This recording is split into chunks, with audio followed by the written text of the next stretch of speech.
Hello and Happy New Year to everyone. Happy 2020 to all of you, to all my friends and family and well wishers and those connected to our page.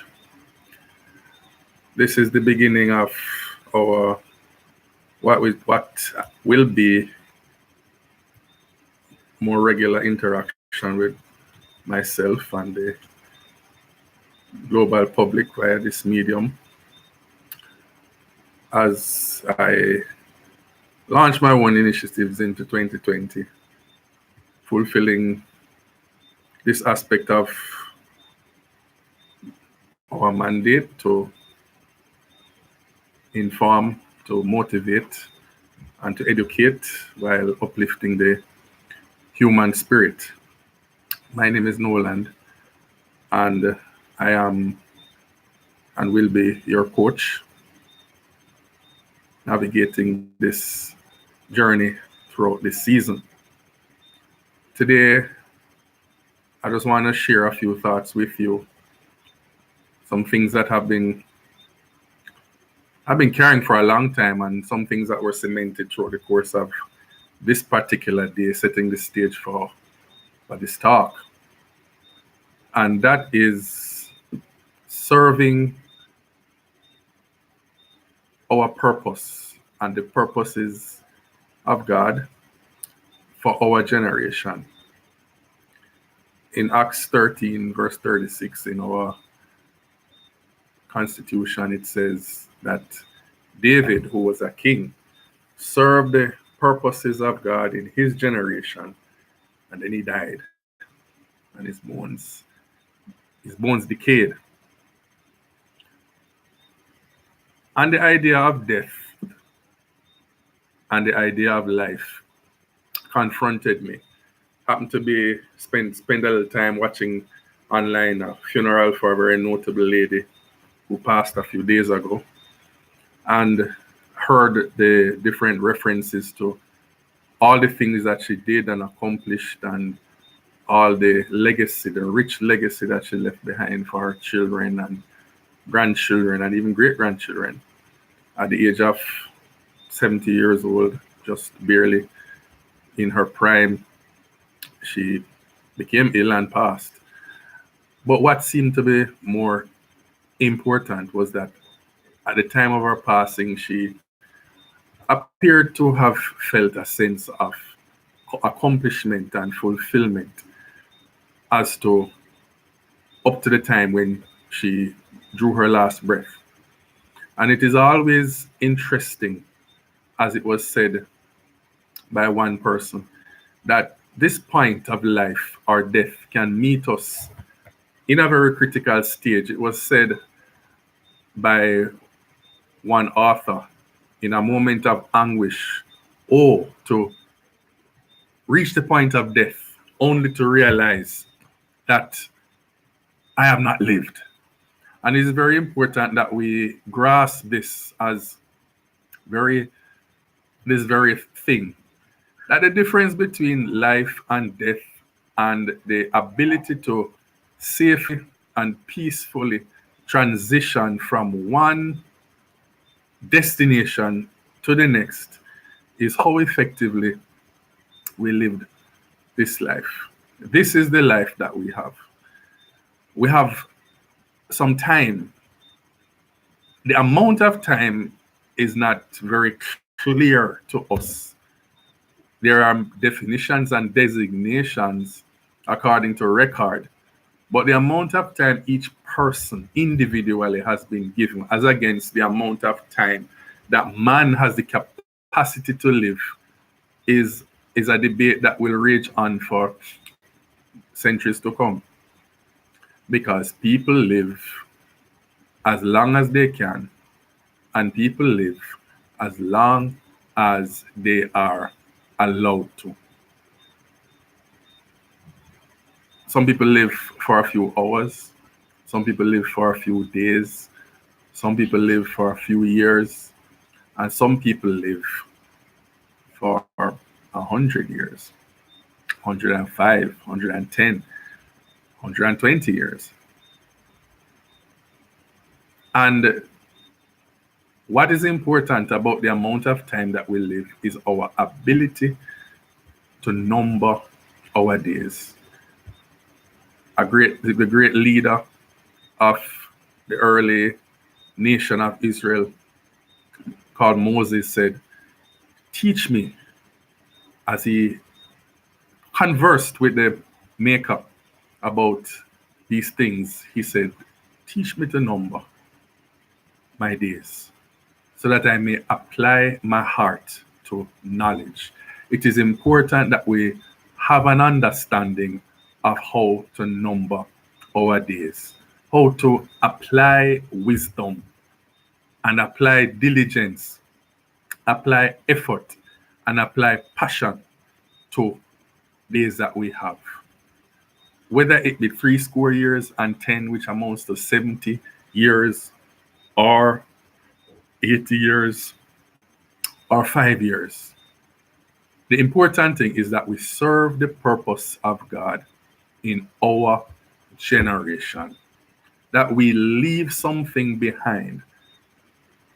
Solomon said, a good man leaves an inheritance for his children's children, but the wealth of a sinner is laid up for the righteous. And it is my belief that the righteous is the next person who desires to leave an inheritance for his children's children.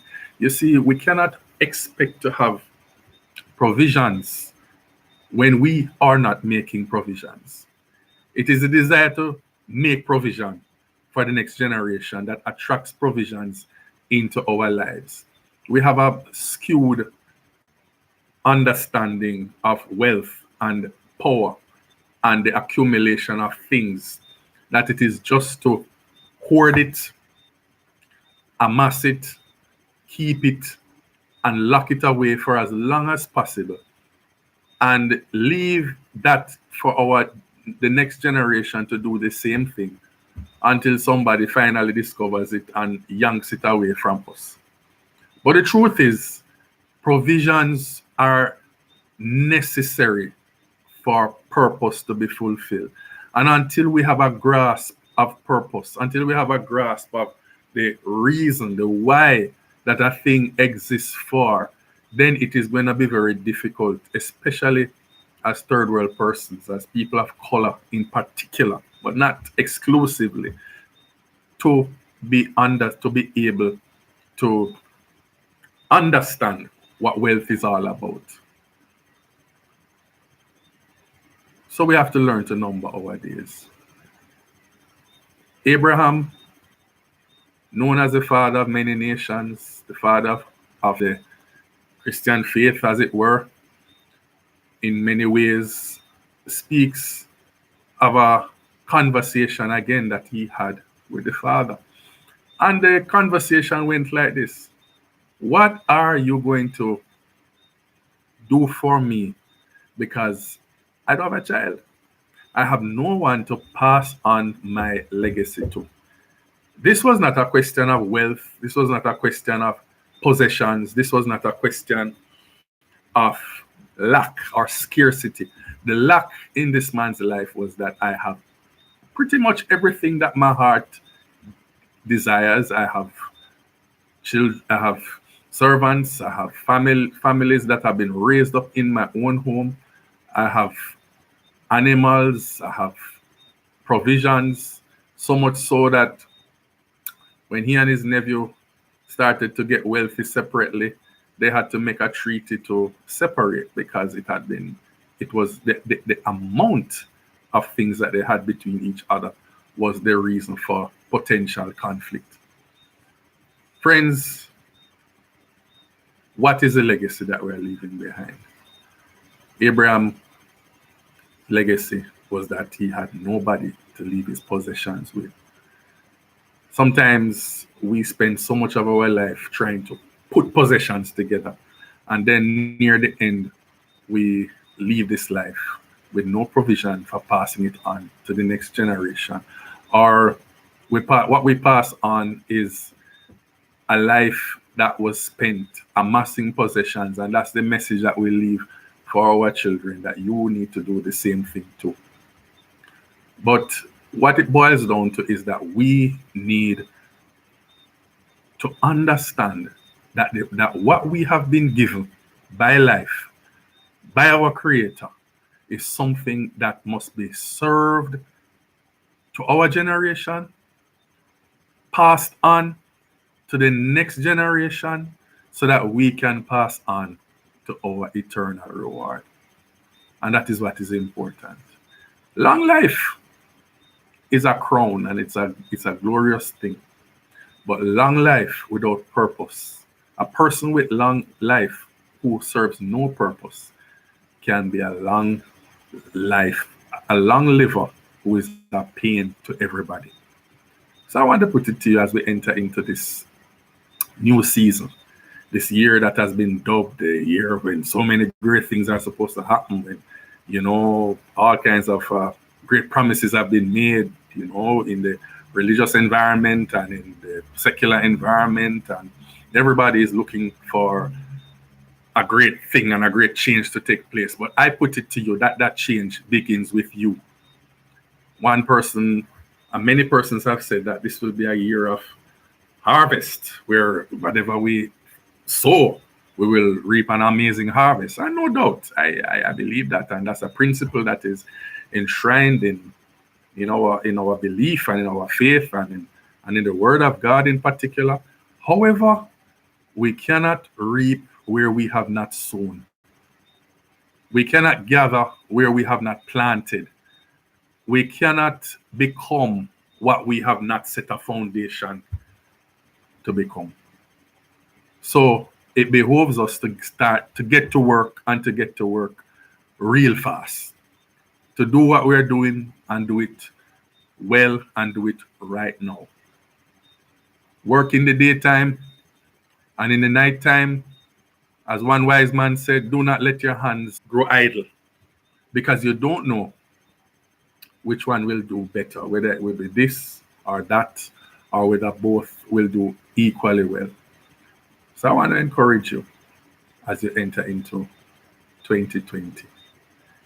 Don't get caught up with the cliche of 2020, but get caught up with the purpose of being allowed to live to see 2020. It's of note that many people went all the way to the 30th of December 2019. Some went to the 31st, and they didn't make it into the 1st of January 2020. And many made it over and are already gone. And we are privileged to see a few days already. Now let us allow the purpose to dictate and to guide and to carry our life through to fulfillment. I'll leave you with this story. A lady was told by a speaker, a lady went to the doctor, and the doctor diagnosed her with a terminal illness and told her that she has 6 months to live. She sat in the doctor's presence, and she paused for a while, and she looked up at him and said, "I'm sorry, doc. With all due respect, I cannot accept your diagnosis, because I have some things to do. And the things that I have to do, I'm going to need another 25 years to do and to accomplish these things. So, with all due respect, I cannot accept your diagnosis." The man who was telling the story